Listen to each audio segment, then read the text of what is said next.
Hola, bienvenidos a Legal News. Soy Augusto Bantienen, director académico de la plataforma de contenidos Master Law Global. Hoy vamos a hablar del precedente Vidal, fallo de la Corte Suprema de Justicia de la Nación, y para ello hemos convocado a Emilio Cornejo Costas y a Sofía Calviño, miembros de la firma Lisicki Litvin y Asociados.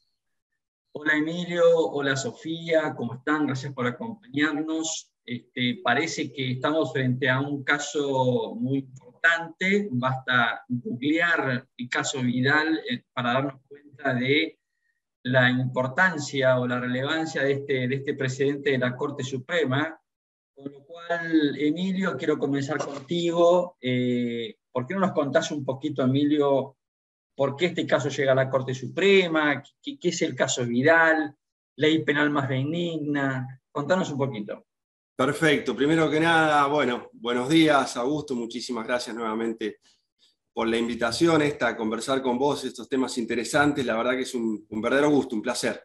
Así que muchísimas gracias. Sí, un poco el caso Vidal es una réplica de otros casos que hubieron con anterioridad, ¿no? El contexto en sí es una persona imputada por una evasión tributaria del impuesto a las ganancias y del impuesto al valor agregado en el año 2011, por montos aproximadamente 500.000 pesos y 800.000 pesos, cuando la ley establecía límites de punibilidad de 400.000 pesos, ergo, esto en principio en ese momento era delito, pero en el año 2018 se reforma la ley penal tributaria y entre esas reformas actualiza los montos, ¿no? Por cuestiones que no suceden en otros países, o no tanto. En la Argentina sucede constantemente por la inflación. La ley penal tributaria prevé montos para que no todo sea una evasión con pena de hasta 6 años de prisión, y esos montos, cada 3, 4, 5, 6 años, se tienen que actualizar. Cuando se actualizan, claro, lo que se plantea acá es la disyuntiva es, ¿se aplica esta nueva ley a hechos ocurridos con anterioridad? Y se empiezan a plantear en la justicia infinidad de casos, como el caso Vidal. Para que te des una idea, en ese momento habían en la Corte 3.000 casos parecidos. O sea, si bien Vidal es el caso famoso, lo cierto es que la Corte tenía 3.000 casos. Entonces, se plantea esto, ¿no? Porque todos sabemos que en materia constitucional siempre se aplica la ley vigente al momento de los hechos. Siempre. El principio general, el principio de legalidad, el artículo 18 de la Constitución es la ley vigente en materia penal es la ley vigente al momento de los hechos, nunca la ley posterior, porque uno tiene que tener previsibilidad. La excepción, precisamente, y lo que se discute es qué pasa cuando la ley posterior favorece al imputado. Y algunos dicen, no, cuando vos cometiste el delito en el año 2011, no tenemos por qué aplicarte la nueva ley, cuando la nueva ley lo único que hace es actualizar los montos. No es que está diciendo aquello que vos hiciste ya no es delito, sino simplemente se quedó corto el monto, lo tenemos que actualizar por la inflación. Entonces, con sentido común y no jurídico, es discutible en principio la aplicación retroactiva de la ley más beneficiosa. Porque el principio general es la retroactividad cuando es más benigna. ¿Por qué? Porque se considera que la sociedad cambia la valoración de un hecho y es injusto aplicarle a que cometió el delito con anterioridad algo que ya la sociedad considera que no es delito. Caso clásico, por ejemplo, en la Argentina, es el aborto. ¿Por qué voy a yo seguir juzgando a personas que están imputadas por un aborto en el 2017 cuando hoy el legislador, representante de la sociedad, dice que el aborto ya no es delito? Entonces, ese es el sentido de la aplicación retroactiva. Con lo cual, se torna más discutible cuando no es que deja de ser delito, sino que se actualizan unos montos. Entonces, en principio, pareciera discutible. Pero bueno, en este caso, se modifica la ley en el año 2018, ley 27430, y todos aquellos que quedaron por debajo del nuevo monto, que es 1,5 millones, empiezan a plantear la aplicación retroactiva o el principio de legalidad en materia penal.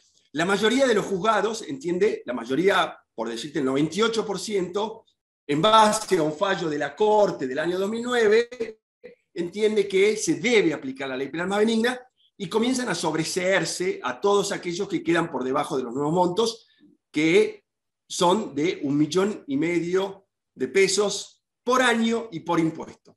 Empiezan a sobreser, y en determinado momento, y acá se produce el problema y el colapso de infinidad de casos, el Procurador General de la Nación le da instrucciones a todos los fiscales para que no apliquen este principio en materia penal tributaria, porque entiende el procurador precisamente que se trata de una actualización y no de un cambio de valoración en un hecho en sí.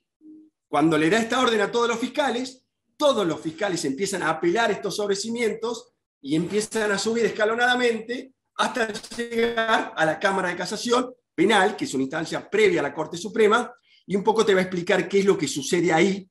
Te lo va a explicar un poquitito Sofía, pero un poco me parece contextualizar el marco en el cual se dio este caso Vidal, ¿no? Muy buena introducción, Emilio, muchas gracias, espectacular. Entonces, bueno, Sofía, contanos un poquito qué es lo que cambió acá en el presidente Vidal respecto a lo que venía ocurriendo hasta ahora. Bueno, a ver, para empezar tenemos que hablar un poco, cuando hablamos de Vidal, de cómo actuaron los distintos organismos del Estado. ¿Por qué? Porque la mayoría de los juzgados, como comentó Emilio recién, la mayoría de los juzgados, inclusive las salas de casación, venían aplicando retroactivamente este principio de ley penal más benigna, o sea, resolvían a favor de los contribuyentes, vamos a decir, ¿no? Aplicaban los montos de la nueva ley, que fue la 27430. Pero tenemos que hacer en esto dos aclaraciones. En primer lugar, tanto Ministerio Público Fiscal como la AFIP, cuando estaba presentado como querellante en estas causas, siempre tenían el criterio de apelar todo. Como sabemos, tanto Ministerio Público Fiscal como la AFIP son organismos que tienen una estructura jerárquica y en tanto tales tenían instrucciones que venían, digamos, desde la cúpula, desde más arriba, para apelar todas las resoluciones que salieran favorables a la aplicación retroactiva de la ley penal más benigna. Es así que las causas, si bien en primera instancia, en segunda instancia o, digamos, en Cámara Federal de Casación Penal, venían con criterios favorables al contribuyente, esto siempre seguía discutiéndose hasta que todas las causas llegaron a la Corte. La Corte lo primero que explica en este caso es que se dio una situación de colapso, miles y miles de causas de contribuyentes que no tenían, digamos, resuelta su situación procesal. Esto pasó en primer lugar. En segunda instancia, la otra aclaración que tenemos que hacer es que todas las salas de casación, antes y después, las 4 salas resolvían también favorablemente a la aplicación de la ley penal más benigna, a excepción de una conformación extraordinaria que se dio en la sala 3 de casación, que fue la conformación de los vocales Ricci, Maikis y Catucci, que en ese caso se logró una mayoría en contra de esta aplicación. El criterio que tomaba esta sala 3 extraordinaria, vamos a decir, era que la modificación de estos montos en la ley penal tributaria se debía meramente a una actualización monetaria debido a la inflación que tenemos en el país y que no había un cambio de valoración social, es decir, las conductas no tenían que quedar desincriminadas. Frente a esto, la Corte lo que hace es recordarle a Casación 2 cosas. En primer lugar, le recuerda que existen los fallos plenarios. ¿Qué pasa? Como dije, Casación está compuesta por 4 salas. Cuando sobre un mismo tema esas 4 salas opinan en sentido distinto, lo que tienen que hacer es reunirse todos los jueces que componen cada sala y hacer una única opinión sobre ese mismo tema. Votan todos y lo que sale por mayoría tienen que aplicarlo todos, independientemente del criterio que tenga cada juez. Acá lo que tuvo que haber sucedido, cuando ya se daban cuenta que la sala 4, por ejemplo, que fue la primera, dictó un fallo a favor de la ley penal más benigna, y después esta sala 3 extraordinaria dictó un fallo en contra, es juntarse todos los jueces y definir la cuestión, que por mayoría, como sabemos, hubiera salido en favor de la ley penal más benigna. Esto le dice en primer lugar. Y en segundo lugar le dice, ojo, nosotros ya tenemos un fallo, que fue el fallo Palero del año 2007, que lo mencionó Emilio recién, en el cual ya resolvimos este tema. Cuando Casación resuelve un tema, todos los tribunales del país tienen, por la doctrina del leal acatamiento, la obligación de seguirlo, con 2 excepciones, que cambian las circunstancias, es decir, que las circunstancias del caso no sean las mismas, o que brinden nuevos argumentos para, de alguna manera, dar vuelta a la resolución de Casación. Pequeña corrección, sí. Que te interrumpa. Cuando Corte, porque dijiste Casación, cuando Corte define... perdón, cuando la Corte, claro. Cuando la Corte resuelve, cuando la Corte resuelve un caso, todos los tribunales inferiores, digamos, tienen la obligación de seguirlo. Entonces acá la Corte le dice, ojo, si yo tengo un fallo, que es el fallo Palero, ¿por qué no estás siguiendo los lineamientos del Palero y me haces otra vez reestudiar la misma cuestión? Ese es más o menos el estado de situación con el que empieza la Corte a analizar el fallo Vidal. Esto sería como Decir que es una la primera suerte parte. como de tirón de orejas de la Corte a los tribunales inferiores.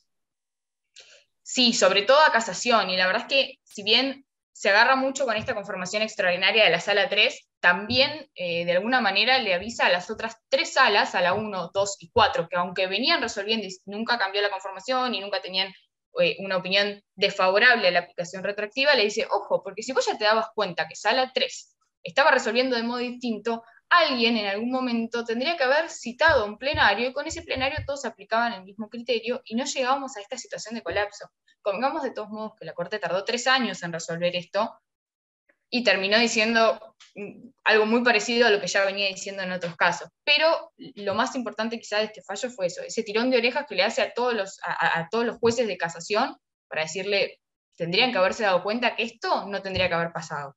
Ahora, más allá del tirón de orejas, la Corte Suprema, el presidente Vidal, ¿dictó sentencia o mandó el expediente para atrás y dijo, señores, hagan un plenario? No, la Corte dicta sentencia, digamos. Lo que dice es, en primer lugar, lo que hace es mirar este precedente que venimos citando, que la verdad que atraviesa todo el fallo porque es la base, digamos, del fallo Vidal. Mira las circunstancias de Palero y lo que dice es, ok, las circunstancias de Palero son las mismas circunstancias que en Vidal. ¿Qué significa esto? Que todos esos argumentos que en algún momento dijimos en Palero en el año 2007 se aplican de igual manera acá. ¿Por qué? Porque cuando se dictó la 27430, en realidad nunca se habló de una actualización monetaria. Ese no fue, digamos, el criterio que el legislador tomó, o por lo menos no fue el criterio que el legislador plasmó. Esto venía ya con, digamos, la 27430, la ley, venía con un proyecto de ley que fue elevado por el Poder Ejecutivo, que después fue modificado, los montos, digamos, fueron modificados por los legisladores, y en definitiva parece que estas conductas quedaron desincriminadas, ¿no? Entonces, esto es lo primero que dice, las circunstancias de Palero son las mismas circunstancias que vemos ahora en Vidal. En segundo lugar, lo que hace es, bueno, a ver, reexaminemos lo que dijimos en Palero para ver si, digamos, tiene sentido, ¿no? Si es un fallo que sigue siendo válido. Y acá también deja una doctrina muy importante, porque lo que dice es, a ver, entendemos que las evasiones tributarias en nuestro país son, de alguna manera, o demuestran de alguna manera un gran fracaso del Estado en términos de ganancia, por decirlo de alguna manera, ¿no? De recaudación y demás, ya sea por las evasiones o ya sea por los ingresos tardíos. Y que, si quiere, los jueces tratan a veces de solventar esta situación buscando algún responsable que en última instancia vendrían a ser los contribuyentes. Pero nosotros, dice la Corte, ¿no? Los jueces, no podemos sobrepasar la voluntad de los poderes representativos, no podemos sobrepasar lo que el legislador hace, dice en los debates legislativos y plasma después en la ley. Por lo tanto, tenemos que respetar lo que dice y lo que surge, digamos, del análisis de los debates legislativos, los debates parlamentarios, y acatarnos a eso. Entonces, si tenemos una ley que en los términos del artículo 2 del Código Penal resulta más benigna, tenemos que aplicarla como una ley más benigna, es decir, favorece en estos casos al contribuyente. Y por último, también lo que dice en esta sentencia, que es muy importante, es, no quiero que esta situación se repita. La Corte deja bien en claro que esto fue una situación de colapso, que el contribuyente estaba liberado al azar si le tocaba, si justo la apelación caía en esta sala 3 extraordinaria o caía en las otras salas de casación que resolvían favorablemente, y estaba atado, digamos, a estos pormenores, digamos, que no hubiera correspondido, porque no hacen una situación de seguridad jurídica que debería primar, digamos, en nuestro país. Entonces dice, no quiero que esto vuelva a pasar. Cuando haya una nueva modificación de la ley penal tributaria, antes de apelar nada, Ministerio Público Fiscal, AFIP, antes de resolver nada en contrario, jueces de cualquier instancia, fíjense si las circunstancias son las mismas de Palero, y si son las mismas, apliquen Palero. Si no, no vuelvan a apelar todo. Lo mismo, Ministerio Público Fiscal, AFIP, no dicten instrucciones para el resto, digamos, de sus empleados para que sigan apelando esto, porque si no vamos a volver a tener una situación de colapso que es totalmente improductiva, digamos, para todos los contribuyentes y no colabora a la seguridad jurídica que debería primar en un Estado de Derecho como el nuestro. A ver, para entender un poco esto, ¿no? Derecho penal, no soy experto en derecho penal y creo que la audiencia tampoco va a ver, así que va a servir esta pregunta para aclarar un poco. Si yo a los 14 años cometo un delito, ¿no? Y en el momento de cometer el delito soy imputable, pero 2 años después hay una ley que dice, no, ahora la imputabilidad no es 14, sino que es 16. Digo, a mí se me aplica la ley más benigna posterior, es decir, porque el legislador ahora dice que es 16, habiendo yo cometido un delito a los 14, digamos, no cometí el delito. ¿Es así? Sí. Es así como lo decís exactamente, Augusto, ese ejemplo y muchos otros te puedo dar, que incluso en el caso penal tributario a veces uno se plantea si no resulta un poco injusto, porque quien evadió 500.000 pesos en el año 2011, como Vidal, o 800.000, eran $100.000 en ese momento. ¿Por qué la inflación va a jugar a favor y va a desincriminar un hecho que todavía, en principio, y la Corte, lo que dice ahí, que es muy importante, esto surge de los pactos, no es una creación jurisprudencial de la Corte, ¿no? Surge en el artículo 14 del Pacto Internacional de Derechos Humanos y del artículo 9 de la Convención Americana de Derechos Humanos, la necesidad de aplicar la ley más benigna cuando modifica la pena o desincrimina un hecho. El problema es que hay situaciones border, como vos decís, en el caso de inimputabilidad, en el caso de prescripción, en el caso de montos como condición de límite de punibilidad, y ahí empezamos a discutir, che, ¿desincriminó o no? Y ahí, como decía Sofía, es importante porque la Corte lo que termina diciendo es, yo tengo que respetar la voluntad del legislador, yo tengo que respetar la división de poderes. Y si yo me voy a los debates parlamentarios, si yo me voy al proyecto del Poder Ejecutivo que entró en el Congreso, no veo en ningún lado que diga que, no veo en ningún lado que diga que esto es actualización, a pesar de lo que podemos pensar nosotros, porque el sentido común a mí me dice, eso es actualización, no es desincriminación. Pero la Corte dice, yo tengo que respetar, sí o sí, la voluntad del legislador. Y cuando miro todos los debates, cuando miro todos los antecedentes, el legislador en ningún lado dice que va a desincriminar. Entonces, ustedes, miembros de la Cámara de Casación, no pueden decir que el legislador desincriminó algo que no lo dice el legislador. Bien. ¿Se entiende? Sí, es más, perdón, y te contesto algo que vos preguntaste recién. La Corte perfectamente hubiera correspondido que anule y mande a dictar un nuevo pronunciamiento. Es lo normal. Y dicen, no voy, en base al colapso que se armó y en base a la incertidumbre de los imputados y bueno, y varios argumentos más, y el tirón de oreja que se encarga de 40 hojas ocupa en el tirón de oreja en base jurídicamente, ¿no? Al fallo Casal y a distintos fallos que no vale la pena entrar acá. Lo que la Corte le dice a Casación es, yo voy a resolver todas las causas que yo tengo, voy a evitar ese reenvío porque esto no puede volver a pasar, porque esto no puede pasar y porque esto no puede volver a pasar. Y entonces, Emilio, para cerrar, ¿cuál es tu visión de Vidal de acá en adelante? Claro, es una muy buena pregunta, ¿no? Porque la inflación en otros países, ¿viste? España tiene 120.000 euros por año y por impuesto, pero está hace 10, 12 años y no se modifica y no cambia mucho. ¿Cuál es el problema en cómo conviven la inflación con este criterio de ley penal más benigna? Porque vos fijate que si esta ley continúa, estamos hablando de 1,5 millones de pesos. En el año 2018, cuando se legisló, cuando se sancionó esta ley, representaba 100.000 o 80.000 dólares.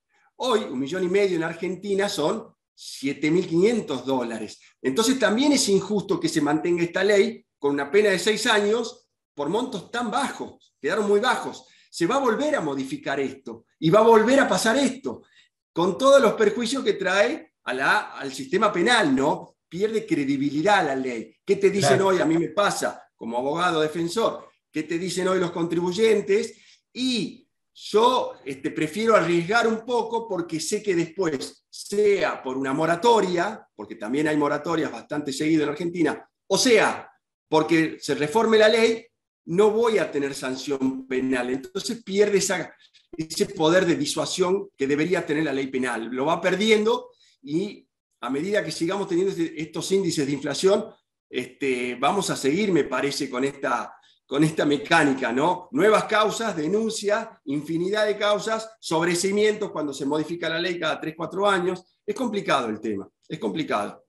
Lo que está claro que la inflación en este momento juega a favor del contribuyente, ¿no es cierto? Sí. Y juega en algún punto en contra del Estado, porque la verdad, usemos un poco el sentido común. Esto se puede resolver, me parece que muy fácilmente en la ley, ¿no? Como estableciendo una cifra ajustable automáticamente por inflación, y no estableciendo un monto fijo en un país que tiene inflación hace 70 años, ¿no? Lo cual no sabemos si es ignorancia o picardía del legislador, la verdad. Exacto. Exacto, Sí. y es un poco la falla de la técnica legislativa que tú dices el legislador, claro. Que por ahí también había una cosita abierta en la Corte, porque es complicado explicarlo, pero había una especie de intención del legislador de aplicar unas unidades. No sé, claro, si lo querés explicar en un minutito, Sofi, pero había una intención del legislador de que esto se vaya actualizando, sí, y claro, no quede. Es que es lo razonable. Sí, porque de hecho la propia ley, la 27430, crea lo que son las unidades de valor tributarias, que son montos que se actualizan de modo anual, digamos, que los actualiza en principio la AFIP, debería fijar su valor. Entonces ya la evasión no va a ser el que va de más de 1.500.000, sino el que va de, por ejemplo, 100 unidades de valor tributarias. Entonces, como va cambiando este condimento, que es un condimento extra de la ley, vamos a decirlo de esta manera, es un condimento que tiene vocación de ser modificable, no aplicaría en principio, creemos, la ley penal más benigna, porque por esta propia naturaleza, no todos los años se modifica. Tal cual. Bueno, Sofía, Emilio, la verdad que ha sido como siempre un placer enorme tenerlos entre nosotros, ha sido muy claro y ahora entiendo por qué cuando googleé Vidal había tantas notas escritas, con lo cual gracias por habernos acompañado y los esperamos en un próximo encuentro de Legal News para hablar de más temas de actualidad. Muchísimas gracias a vos. Gracias por invitarnos, Augusto. Cariños.